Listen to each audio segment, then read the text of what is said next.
بسم اللہ الرحمن الرحیم۔ السلام علیکم ورحمۃ اللہ وبرکاتہ۔ رسول اللہ صلی اللہ علیہ وسلم نے فرمایا، جب سونے کے لیے بستر پر جاؤ تو آیت الکرسی پڑھ لیا کرو۔ اس کی وجہ سے اللہ تعالیٰ تم پر ایک نگہبان فرشتہ مقرر کر دے گا اور شیطان صبح تک تمہارے قریب نہ آ سکے گا۔ حضرت عبداللہ ابن عباس رضی اللہ تعالیٰ عنہ بیان کرتے ہیں کہ نبی کریم صلی اللہ علیہ وسلم نے جب معاذ کو یمن کا حاکم بنا کر بھیجا تو فرمایا کہ تم انہیں اس کلمہ کی گواہی کی دعوت دینا کہ اللہ کے سوا کوئی معبود نہیں، اور یہ کہ میں اللہ کا رسول ہوں۔ اگر وہ لوگ یہ بات مان لیں تو پھر انہیں بتانا کہ اللہ تعالیٰ نے ان پر روزانہ 5 وقت کی نمازیں فرض کی ہیں۔ اگر وہ لوگ یہ بات بھی مان لیں تو پھر انہیں بتانا کہ اللہ تعالیٰ نے ان کے مال پر کچھ صدقہ فرض کیا ہے جو ان کے مالدار لوگوں سے لے کر انہی کے محتاجوں میں لوٹا دیا جائے گا۔ رسول اللہ صلی اللہ علیہ وسلم نے فرمایا، لوگوں پر ضرور ایک زمانہ ایسا آ جائے گا کہ ایک شخص سونے کا صدقہ لے کر نکلے گا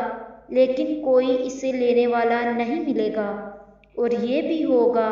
کہ ایک مرد کی پناہ میں 40 عورتیں ہو جائیں گی، کیونکہ مردوں کی کمی ہو جائے گی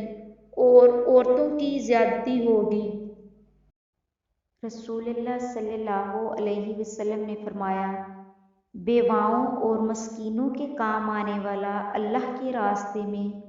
جہاد کرنے والے کے برابر ہے، یا رات بھر عبادت اور دن کو روزے رکھنے والے کے برابر ہے۔ نبی کریم صلی اللہ علیہ وسلم نے فرمایا، بخار کو برا نہ کہو، کیونکہ یہ آدمی کے گناہوں کو اس طرح دور کر دیتا ہے جس طرح بھٹی لوہے کے زنگ کو دور کر دیتی ہے۔ رسول اللہ صلی اللہ علیہ وسلم نے فرمایا، اس ذات کی قسم جس کے ہاتھ میں میری جان ہے، اگر کوئی شخص رسی سے لکڑیوں کا بوجھ باندھ کر اپنی پیٹھ پر جنگل سے اٹھا لائے، پھر انہیں بازار میں بیچ کر اپنا رزق حاصل کرے تو وہ اس شخص سے بہتر ہے جو کسی کے پاس آ کر سوال کرے، پھر جس سے سوال کیا گیا ہے وہ اسے دے یا نہ دے۔ حضرت عبداللہ بن مسعود رضی اللہ تعالیٰ عنہ سے روایت ہے،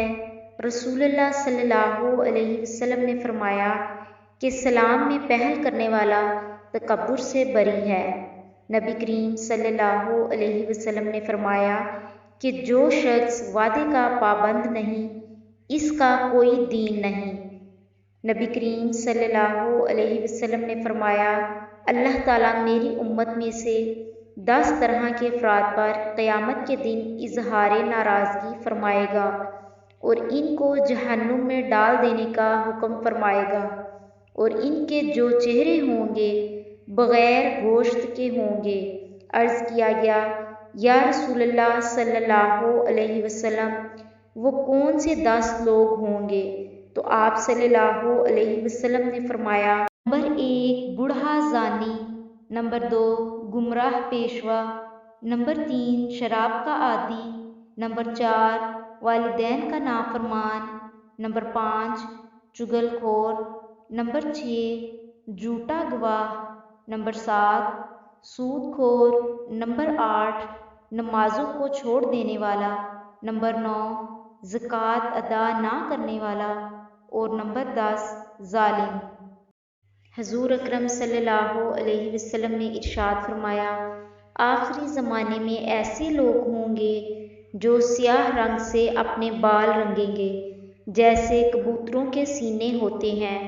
یہ لوگ جنت کی خوشبو نہیں پائیں گے۔